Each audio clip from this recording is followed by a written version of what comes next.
क्या लॉकडाउन का भी कुछ फायदा हो सकता है? क्या लॉकडाउन भी हमारे लिए एक वरदान साबित हो सकता है? क्या लॉकडाउन में मदर अर्थ अपने आप को हील कर रही है? ऐसे टॉपिक पे हम बात करने वाले हैं आज के इस वीडियो में। तो हेलो दोस्तों, मैं हूं शिव और टॉपिक पे जो रिलेटेड होते हैं economical and social problems and social issues के बारे में। तो आज बात करते हैं हमारे लॉकडाउन के इफेक्ट ऑन इन्वायरमेंट के बारे में। तो चलिए शुरू करते हैं। जय बंगाली में साथ शुरू करते हैं आज का हिस्सा। तो दोस्तों, जब हम पिछले 100 सालों का इतिहास देखते हैं तो हमें ये पता चलता है कि आज तक का ये सबसे बैड इकोनॉमिकल टाइम है। मगर हम जब तक का आज तक का सबसे बैड इकोनॉमिकल टाइम हम इसलिए कह रहे हैं क्योंकि इतना बड़ा इकोनॉमिकल क्राइसिस सिर्फ वर्ल्ड वॉर 2 में ही आया था। इसके बाद इतना बड़ा इकोनॉमिकल क्राइसिस कभी नहीं आया। मगर जब हम इन्वायरमेंटल बैकग्राउंड की तरफ, इन्वायरमेंटल साइड की तरफ देखते हैं तब हमें ऐसा एहसास होता है कि ये इन्वायरमेंट के लिए एक बहुत ही अच्छा और एक गोल्डन टाइम पीरियड। इन्वायरमेंट का इतना अच्छा इम्प्रूवमेंट, इन्वायरमेंट के एयर में, इन्वायरमेंट के वाटर में इतना अच्छा इम्प्रूवमेंट अभी तक नहीं देखा गया था। तो एक पॉजिटिव साइड है, एक नेगेटिव साइड है। तो हम डिस्कस करते हैं क्या है इन्वायरमेंट के पॉजिटिव साइड्स। तो पहली बात करते हैं एयर की। दोस्तों, आपको पता ही होगा कि चाइना ये वर्ल्ड का सबसे बड़ा प्रोड्यूसर देश है। सबसे ज़्यादा अगर कहाँ पे प्रोडक्ट सप्लाई होता है तो वो चाइना से होता है। तो चाइना की एक सच्ची घटना बता रहा हूँ, इस सच्चाई देख के आप चौंक जाएंगे। चाइना का एक शहर है जहाँ पे उसका शहर का 2019 में दिसंबर मंथ में कोरोना का ब्रेकडाउन हुआ था। तो वहाँ उसका नाम है वुहान। तो वहाँ की एक रिसर्च है, 2019 दिसंबर में वो शहर दुनिया के पोल्यूटेड सिटीज़ में से एक था। मगर वहाँ पे कोरोना आउटब्रेक हुआ। कोरोना के चलते वहाँ पे लॉकडाउन लगा। लॉकडाउन से कोरोना जब कंट्रोल में आया तो लॉकडाउन हटाया गया। तो फिर हटाने के बाद वहाँ की रिसर्च हुई। इन्वायरमेंटल ऑफिसर ने वहाँ पे रिसर्च की। तो वहाँ पे रिसर्च में ऐसा सामने आया कि this city which was one of the worst city about pollution has become one of the best cities about pollution में, यानी कि वहाँ पे कोई भी पोल्यूशन नहीं रहा था। It was one of the best cities, which one of the best pollution free cities. तो आप भी चौंक जाएंगे इस जानकारी सुनकर। तो ऐसा भी हो सकता है। Similar incidences has happen in India also. अब मैं आपको दिल्ली की बात बताने जा रहा हूँ। दिल्ली का एयर क्वालिटी इंडेक्स यानी ऐसा इंडेक्स जो एयर की क्वालिटी दर्शाता हो, वो एयर क्वालिटी इंडेक्स काफ़ी अच्छा नहीं रहता है। वो एयर क्वालिटी इंडेक्स 200 या 300 के दरम्यान ही रहता है। मगर जब लॉकडाउन लगा, लॉकडाउन के चलते वहाँ पे व्हीकल्स और इंडस्ट्रीज जो थी वो बंद हो गई। उसकी वजह से वहाँ पे एयर इतनी अच्छी सुधार हुआ। और मैं आपको बता रहा हूँ, अप्रैल मई में वहाँ पे एक सर्वे हुआ। मई में एक रिकॉर्ड हुआ एक एयर क्वालिटी इंडेक्स। वो एयर क्वालिटी इंडेक्स था 60 to 70, which was almost near to the recommended value which is 0 to 50। तो आप जान सकते हैं, आप देख सकते हैं कि कितने अच्छा सुधार हुआ है एयर क्वालिटी में अपना हमारे यहाँ दिल्ली के। ऐसे ही घटना घटी है पंजाब के जालंधर में। आप जालंधर से हिमालय बहुत दूर है, 200-300 किलोमीटर तो कम से कम आता होगा। तो आजकल लोग वहाँ से जालंधर से हिमालय की पहाड़ी देख सकते हैं, वहाँ के फोटोग्राफ ले सकते हैं। ये ऐसी घटना पिछले 50-60 साल में कभी नहीं घटी, क्योंकि वहाँ पे इतनी अच्छी हवा की सुधार कभी नहीं हुआ था जो अब लॉकडाउन की वजह से हो रहा है। Similar has happen in Uttar Pradesh Saharanpur. वहाँ से हिमालय की दूरी 600 किलोमीटर है, एरियल दूरी 200 किलोमीटर है। फिर भी वहाँ से लोग अच्छे से हिमालय को देख सकते हैं। तो ये मैंने बताया आपको हमारे इंडिया में क्या ट्रेंड है। अब मैं बताता हूँ ये इतनी अच्छी हवा के सुधार हुआ है, ये कैसे हुआ है, किस वजह से हुआ है, इसका साइंटिफिक बेसिस क्या है। तो देखिए, हवा के ये सुधार में साइंटिफिक बेसिस मैं आपको पहले बायोलॉजिकली बताता हूँ। नाइट्रोजन डाइऑक्साइड बोल के एक हवा गैस होती है जो इंडस्ट्रीज एंड व्हीकल से निकलती है। तो नाइट्रोजन डाइऑक्साइड करती क्या है, एक इन्फ्लामेटिव गैस होती है जो डॉक्टर्स ब्लड प्रेशर बढ़ाने के लिए देते हैं। तो ये N2 जो नाइट्रोजन डाइऑक्साइड गैस होती है ये एयर में प्रेजेंट होती है और हम इनहेल कर लेते हैं। इनहेल करने के बाद वो हमारे ट्रकिया में जाती है। ट्रकिया में जाने के बाद वहाँ पे इन्फ्लामेशन करती है।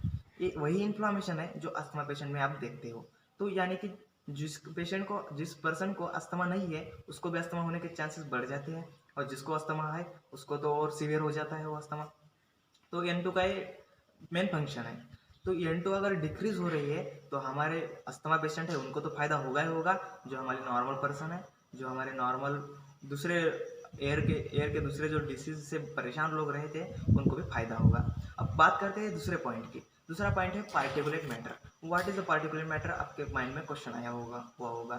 तो पार्टिकुलेट मैटर एक छोटे छोटे पार्टिकल्स होते हैं जो गैस में डिजॉल्व होते हैं। जब हम इनहेल करते हैं गैस उसमें डिजॉल्व होते हैं। जहाँ पे इंडस्ट्रीज होती है वहाँ पे पार्टिकुलेट मैटर ज़्यादा होते हैं। अगर हम दिल्ली की बात करें तो दिल्ली में रिकमेंडेड वैल्यू है 200 माइक्रोग्राम पर मीटर क्यूब, यानी 1 मीटर क्यूब में 200 से ज़्यादा नहीं होनी चाहिए। मगर इसके जो साइड इफेक्ट होते हैं वो बहुत ड्रास्टिक और बहुत ही खराब होते हैं।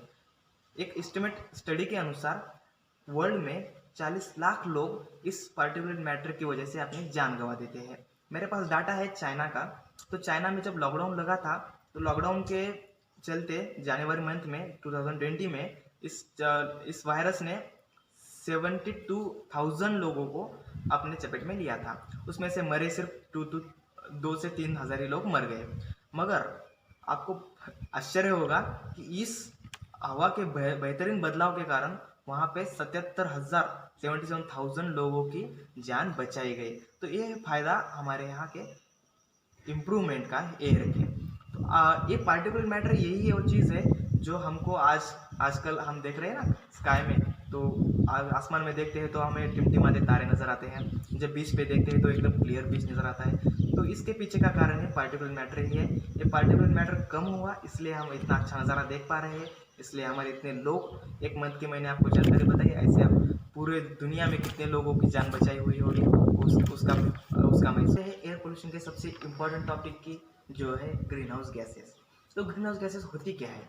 दरअसल ग्रीन हाउस गैसेस वो गैसेस होती है जो हमारे अर्थ का, हमारे पृथ्वी का टेम्परेचर बढ़ाने में सहयोग देती है। तो ये क्या करती है, जब सनरेज हमारे अर्थ पे आते हैं तो ये गैसेस उसे कैप्चर कर लेती है, जिसकी वजह से हमारे अर्थ के सराउंडिंग का टेम्परेचर बढ़ जाता है, उसकी वजह से अर्थ का भी टेम्परेचर बढ़ जाता है। तो गैसेस कौन कौन सी होती है? तो ये गैसेस होती है एक तो CO2, एक तो मीथेन और एक CFC यानी क्लोरोफ्लोरोकार्बन। तो अब जबकि प्रोडक्शन ही बंद हुआ है, CO2 का, कार्बन डाइऑक्साइड का मेन प्रोडक्शन था, एक तो व्हीकल था 50% एंड इंडस्ट्रीज था रिमेनिंग। तो ये बंद ही हो गया है, लगभग बंद ही हो गया है। तो इसकी वजह से CO2 का प्रोडक्शन ही बंद हो गया है। अब CO2 प्रोड्यूस होना कितने परसेंट बंद हो गया है? तो लगभग ग्लोबली देखा जाए तो 5% CO2 रिडक्शन हो गया है इसके प्रोडक्शन में। आपको लगता होगा 5% तो बहुत कम है, मगर आप इसकी नॉर्मल वैल्यू से अगर 5% CO2 बढ़ ही जाएगा तो हम नॉर्मल इंसान श्वास रेस्पिरेशन नहीं कर सकते, हम उसी पोजीशन पे मर जाएंगे। तो 5% कम हो गया है, इसका हमें तो साइड इफेक्ट कुछ नहीं है, बल्कि इन्वायरमेंट पे अच्छा पॉजिटिव इफेक्ट है। तो ये इतनी ज़्यादा डिक्रीज़ है CO2 की कि इतनी ज़्यादा डिक्रीज़ इस 50-60 ईयर्स में पिछले कभी नहीं आई थी। ये ऐसी इतनी डिक्रीज़ आई थी वर्ल्ड वॉर 2 के दौरान। तो इतनी अच्छी पॉजिटिव बात है। अब बात करते हैं ओजोन की। ओजोन ही हमारे सुरक्षा कवच है जो हमें यूवी रे से बचाता है। तो ओजोन का भी अच्छा हीलिंग हो रहा है। ओजोन का हीलिंग तो पहले से चालू हुआ था जब CFC का प्रोडक्शन बंद हुआ था, मगर कुछ कंपनीज थी, कुछ प्रोडक्शन हाउस, कुछ ऐसे इंस्ट्रूमेंट्स थे जिसमें CFC का यूज़ अब भी हो रहा था। अब लॉकडाउन की वजह से उसका प्रोडक्शन ही बंद हो गया है। इसकी वजह से CFC का और ओजोन का हम अच्छी तरह से ख्याल रख रहे हैं। अब बात करते हैं वाटर रिसोर्सेज की। तो दोस्तों, अब जैसे हमने एयर की बात की वैसे हम वाटर की बात करेंगे। वाटर ही हमारा एक अच्छा रिसोर्स है, नेचुरल रिसोर्स। तो वाटर के बारे में बता रहा हूँ। हमारी नदियों की जो परिस्थिति है बहुत अच्छे से इम्प्रूव हो चुकी है।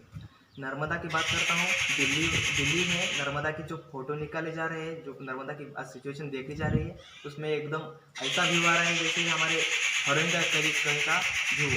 इतना अच्छा नर्मदा की नदी का सुधार हो चुका है, पानी में भी सुधार हो चुका है। गंगा की बात करें तो BHO के एक प्रोफेसर की रिसर्च आई है, उसमें बताया गया है कि 50 to 60% improvement has been recorded. तो इससे ज़्यादा क्या चाहिए? जो गवर्नमेंट के करोड़ों के प्लान ना कर सके वो हमारे लॉकडाउन ने यहाँ। तो माय व्यू इज़ दैट ये सब चेंजेस तब तक रहेंगे जब तक लॉकडाउन चलता रहेगा। मगर दोस्तों लॉकडाउन ज़्यादा समय के लिए चलाना ये हमारे अर्थव्यवस्था के लिए, हमारे लोगों के व्यवस्था के लिए, हमारे जॉब्स के लिए, किसी के लिए भी अच्छा नहीं है। तो लॉकडाउन तो चालू होना ही, बंद होना ही है। सभी काम पहले जैसे चालू होने ही है। उस चालू होने के बाद हमें यहाँ से वहाँ जाना ही है, यानी ट्रांसपोर्टेशन भी चालू होनी है। हमें जो कपड़े जो पहनने हैं और जो दूसरे चीज़ें हमें ज़रूरी है उसके लिए इंडस्ट्री भी चालू होनी ही है। तो ये तो चालू होंगी, तो हम क्या सकते हैं आने वाले फ्यूचर में। तो देखिए दोस्तों, इंडस्ट्री चालू होनी होनी है, तो इंडस्ट्री चालू होने के बाद उसके जो एयर गैसेस वेस्ट होगा उसे गवर्नमेंट को चेक करना पड़ेगा, चेक करना चाहिए। उसके चेक करने के बाद ही उसे अच्छे से, अभी तो ऐसा चलता है कि पहले चेक करते हैं उसके बाद सर्टिफिकेट देते हैं, उसके बाद उसका जो क्वालिटी है उसको नहीं चेक कर, कोई नहीं चेक करता। तो उसकी क्वालिटी रेगुलरली चेक होनी चाहिए गैसेस की, उसमें पार्टिकुलेट मैटर ना के बराबर होना चाहिए। उसके बाद NO2 और टॉक्सिक गैसेस जो प्रोड्यूस करती है जो व्हीकल्स, उस पर भी बैन आना चाहिए। और ऐसे जो लीगल जो कर सकते हैं, जो हम कर सकते हैं, जो गवर्नमेंट कर सकती है वो एक्शन उसे लेने चाहिए। दूसरी बात करते हैं सीवेज ट्रीटमेंट प्लांट की। अगर पानी की हमें ऐसी ही गुणवत्ता अच्छी रखनी है तो हमें सीवेज ट्रीटमेंट प्लांट बहुत अच्छे से अच्छे बनाने पड़ेंगे। अगर सीवेज ट्रीटमेंट प्लांट पहले से ही है तो पानी की इतनी दुर्व्यवस्था कैसे हो सकती है, ये गवर्नमेंट को उस कंपनी को पूछना चाहिए। तो ये तो रहे मेरे सजेशंस। अब बात करते हैं गवर्नमेंट को क्या करना चाहिए। तो गवर्नमेंट हर साल नदी के हवा के गुणवत्ता सुधारने के लिए बहुत सारे पैसा खर्च करती है, मगर जब तक ये 2 महीने बताए हुए पॉइंट पर गवर्नमेंट फोकस नहीं करेगी तब तक उसका खर्च किया हुआ पैसा किसी काम का नहीं रहेगा। तो मेरे ख्याल से लॉकडाउन आज बहुत अच्छे रहते हैं, लॉकडाउन होने ही चाहिए। बल्कि गवर्नमेंट को साल में 2 से 3 हफ्ते कम से कम लॉकडाउन रखना चाहिए, ताकि लोगों को भी पता चल सके कि लॉकडाउन से क्या क्या परिणाम अच्छे, क्या क्या अच्छे साइड आउटपुट वो प्राप्त कर सकते हैं, जैसे कि हवा की गुणवत्ता में सुधार, जैसे कि पानी की गुणवत्ता में सुधार। तो दोस्तों बढ़ते रहिए। अगर आपको ये वीडियो अच्छा लगा तो आप सब्सक्राइब कर सकते हैं। हमारे चैनल के कोई भी इन्फॉर्मेशन आपको अगर लगता है कि आपके हाथ से ना जाए तो आप हमारे चैनल को सब्सक्राइब कर सकते हैं। पहला वीडियो है मेरा, इसलिए थोड़ी हड़बड़ मच चुकी होगी, उसके लिए माफ़ी चाहता हूँ। तो देखने के लिए हमारे चैनल को आप सब्सक्राइब कर सकते हैं।